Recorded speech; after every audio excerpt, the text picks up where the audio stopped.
طب في حسد ولا مفيش حسد؟ الاكثريه بتقول في حسد. ازاي يعني في حسد؟ طيب واحده من اللي رفعت ايدهم تتكلم معايا وتقول لي يعني ايه حسد. ايوه اتفضل. بتقول ان في حسد. يعني هي اقول لكم المثل عشان ما حد سمع. بتقول مثلا في واحده معاها بيبي حلو قوي وصحته حلوه قوي، تيجي واحده تقول لها الله البيبي ده حلو قوي، بالليل يحصل له ايه؟ يعيا. يبقى ضربته ايه؟ ضربته عين. يبقى في حاجه اسمها ايه؟ عين. ده هي بتقول كده. هي بتقول كده. احنا لسه ما ناقشناش الموضوع ده. ده اللي انا عايز اوصل له، ان احنا اتربينا كده فصدقنا كده. طب الكنيسه بتقول في حسد ولا ما فيش حسد؟ صلاة الشكر بنقول فيه ايه؟ من كل حسد ومن كل تجربة. ايه رأيكم في الحسد بتاع صلاة الشكر؟ حسد الشيطان. يعني ايه حسد الشيطان؟ كلمة حسد يعني ايه؟ كلمة حسد يعني غيظ على غيرة. لو ضربتوا الغيظ على الغيرة وقلبتوهم بمعلقة في كوباية دافية يطلع حسد على طول. عارفين بتوع الكيمياء يجيب لك شويه غيره مع شويه غيظ مع شويه حقد ويروح مقلب وراجج، اول ما يفور والتفاعل يحصل اعرف ان ده الحسد على طول. يبقى الحسد عباره عن شعور بالغيظ والغيره. الشعور بالغيظ والغيره ده يكبر جوه الانسان لدرجه ان الانسان يشمت او يفرح لو الخير اللي في ايدك ضاع منك. يبقى غيره زائد غيظ زائد تمني زوال نعمة الغير. يعني أنا عايزة إن الخير اللي عندها يضيع، فلما يضيع أنا أرتاح. لما بنقول في صلاة الشكر يا رب نجينا من كل حسد، أصل الشيطان بيتغاظ ولا ما بيتغاظ؟ من ولاد ربنا بيتغاظ. وبيغير ولا ما بيغيرش؟ بيغير. إنك أنت عارفة تصلي ربنا وهو مش قادر يصلي ربنا. فإحنا بنقول له رب نجينا من حسد، بس حسد مين؟ الشيطان.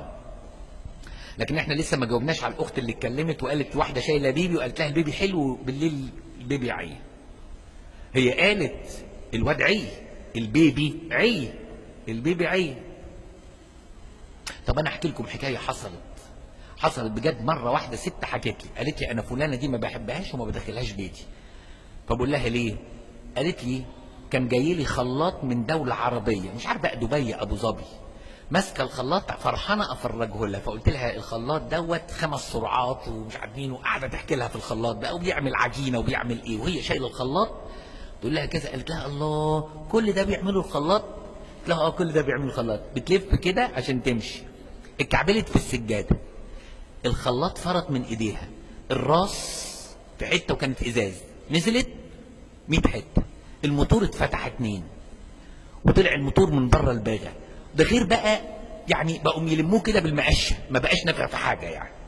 فقالت انا خدت قرار ما ادخلهاش بيتي، واوعى يا ابونا تقول لي ما فيش عين، اوعى يا ابونا تقول لي ما فيش حسد. ايه رايكم في الموقف ده؟ الموقف ده لو خدناه وصدقناه يبقى في عين ولا ما فيش عين؟ وفي حسد ولا ما فيش حسد؟ زي ما قالت صاحبتكم ان البيبي عي اخر النهار كده يبقى في حسد. يعني الحاسد خطية صحيح، بس المحسود وقع عليه ايه؟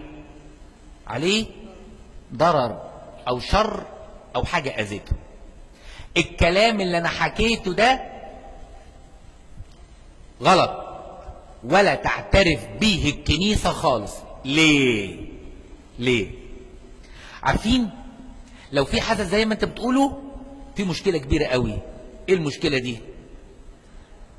بصراحة يبقى ربنا مش شايف شغله كويس. اللي انت بتقول ده يبون على ربنا. ربنا مش شايف شغله كويس. امال يعني ايه ربنا ضابط الكل؟ يعني ايه ربنا حارس ولاده؟ يعني ايه ربنا بيقول ان شعر راسك معدود ومفيش واحدة من شعر راس؟ مين فيكم يعرف شعر راسه قد ايه؟ ده احنا لو جبنا واحد اصلع يعني عنده بس شريط شعر كده وقلنا له يعني او شعرك خفيف اهو، قول لنا كده عندك كام شعرايه؟ ما يعرفش يعدهم من هنا لغايه 5 سنين قدام. هيتلخبط فيهم كل مره، ما حدش يعرف يعد عدد شعره. يبقى القاعده الاولى الكنيسه لا تعترف بالحسد والعين الوحشه. بقى ليه؟ نمره 1 ليه؟ نمره 1 عشان ايه؟ ربنا ضابط الكل وحارس ولاده كويس قوي. 2 عايز اسالكم سؤال. لو فعلا في ناس عينها وحشه كانت في عماره في مصر زادت عن 5 ادوار؟ مش ممكن. عارفين ليه؟ يكفي واحد من دول بس ماشي كده، ماشي في تاكسي بيتفسح في القاهره يوقعها كلها، طول ما هوش يقول حته عماره، حته ديكور، حته برج، حته مسلح. طب ما الناس قاعده تقول طول النهار ومفيش حاجه بتحصل.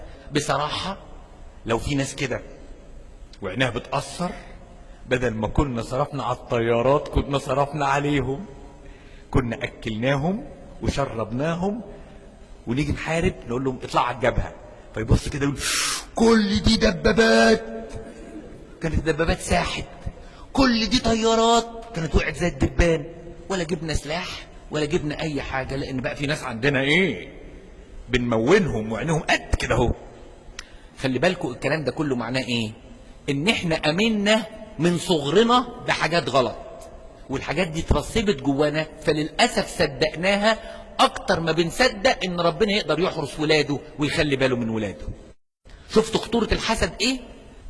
الحقيقة يا ولاد ممكن في صدف تحصل بالشكل ده ويكون الشيطان وراها، وليس له غرض أكتر من حاجة واحدة، إنه يزرع الكراهية بيننا وبين بعض. فأنا اقول عليكي انانيه، وانت عينك وحشه، وانت حسوده، وانت حقوده، وانت تقول عليا كده، ما احنا كله هنقول على بعضه. يبقى اخرها مين اللي نجح في انه يعمل ايه؟ يخلينا نصدق على بعض صفات وحشه. فانا صدقت بعد مره واثنين وثلاثه ان في عين وفي حسد، ويبقى الشيطان نجح في الخطه بتاعته. بدل ما نكون كنيسه واحده، جسد واحد، قلب واحد، شعب واحد، بقينا خايفين من بعض، شايلين من بعض، وكل واحد بيقول خلي بالك من فلانة، إلا فلانة دي حسودة.